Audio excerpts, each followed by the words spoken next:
Well, when the film first came out, the first week it ever played in Phoenix, Arizona, that's when I saw it for the first time. I was in high school.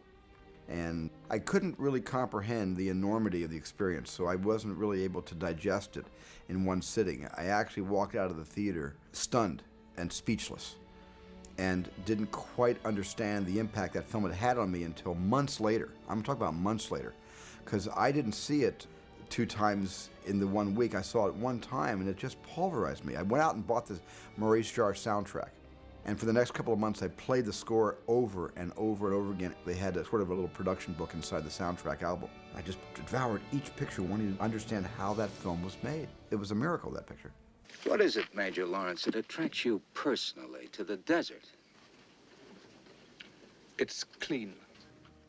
Phoenix, Arizona is a desert community, and I was raised in the desert, and so I had an affinity for Lawrence's love of the desert and understood his obsession with how clean the desert was. And that's what I always thought, that the desert was cleaner than the city and the neighborhoods, that nature just swept all the debris out of the desert and kept it pristine every moment.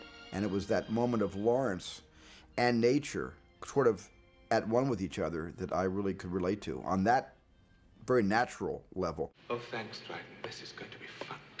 Lawrence, only 2 kinds of creature get fun in the desert, Bedouins and gods, and you're neither.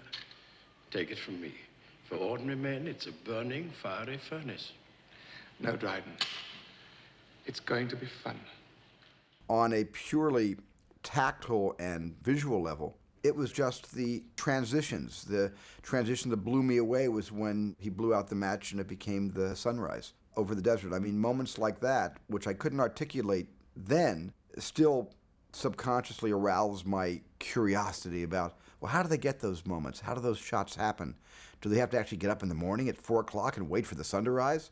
And I guess they actually did. David Lean was that kind of a poet, novelist, filmmaker, naturalist. Mr. Bentley, you must know as much about Colonel Lawrence as anybody does. Yes, it was my privilege to know him and to make him known to the world.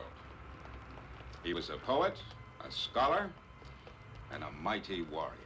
Thank you. He was also the most shameless exhibitionist since Barnum and Bailey. The T.E. Lawrence story, which was important in other countries, was rather obscure here. So I don't think there were a lot of critics that were so politically correct to attack David Lean and the picture for historical and personal inaccuracies. But it was a whole different time in the 60s. Today, it probably would be attacked by individual journalists and writers who also would like to set the record straight, tell people the way it really was, and make a name for themselves.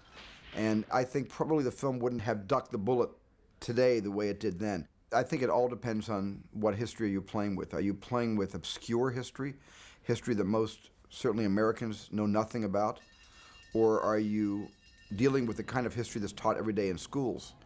In a sense, there's a kind of revisionist history for entertainment purposes that I don't agree with if it violates such an important era of culture. I would rail against anything about the Holocaust that wasn't absolutely authentically honest. But there are certain movies like that that I think allow you to take artistic interpretive license. When you have a character who is such a character, I mean, he's so bigger than life.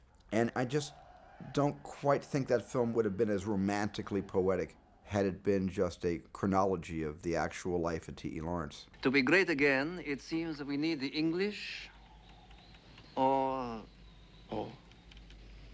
what no man can provide, Mr. Lawrence. We need a miracle. When I first met David Lean, it was sort of, for me, it was meeting my guru. I mean, somebody who I had worshipped and studied and dreamt of meeting someday. And he didn't disappoint me at all when I first met him. He was intimidating in his intellect, and the fact that I couldn't keep up with his knowledge about history and about current events and about film. And yet I also understood that there were directors and filmmakers who he admired and loved. In return, I realized that there is a kind of pecking order, that David Lean was inspired, and he inspired a whole generation of filmmakers, and some of us inspire other young film students who want to become professional directors and writers and actors and actresses, and that's all really important, and I really understood that from him, and we sort of talked that same language. But then we got down to talking about things like, well, how'd you get the footprints out of the sand for take 2? Because I saw those camels were walking for 3/4 of a mile, and then what about take two? And then he would explain to me why the film took something like 285 actual shooting days to finish. And you understood why sometimes David was only getting one shot a day.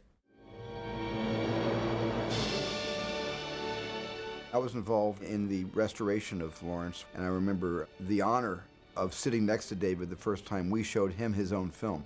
And he watched it for the first time in a long time with us, all finished, brand new answer print on the available printing stock that was much better than the available printing stock he had in the 60s. But instead of being quiet and watching the picture for his own pleasure, he wanted to talk me through every single scene. So I got a kind of, what we have on our DVDs today, where you've got the director talking about his film while you watch the picture, you got the narration on one track. It was exactly the experience I had, except it was live.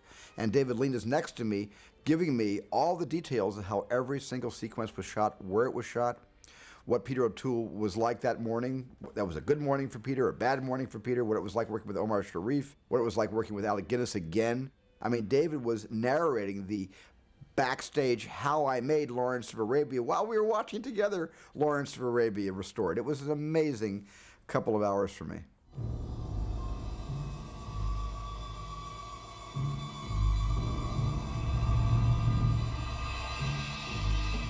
I'm going to just be boring like everybody else and not be original and just say that I think the Mirage sequence is still the greatest miracle I've seen on film. There's a number of films I dip into for inspiration, and of course, there's 3 David Lean films I look at a lot. One is Lawrence of Arabia. That's probably my favorite David Lean picture. My second favorite is Bridge on the River Kwai. And then I know it was sort of panned by the critics, but when I saw Dr. Zhivago, I thought it was a masterpiece.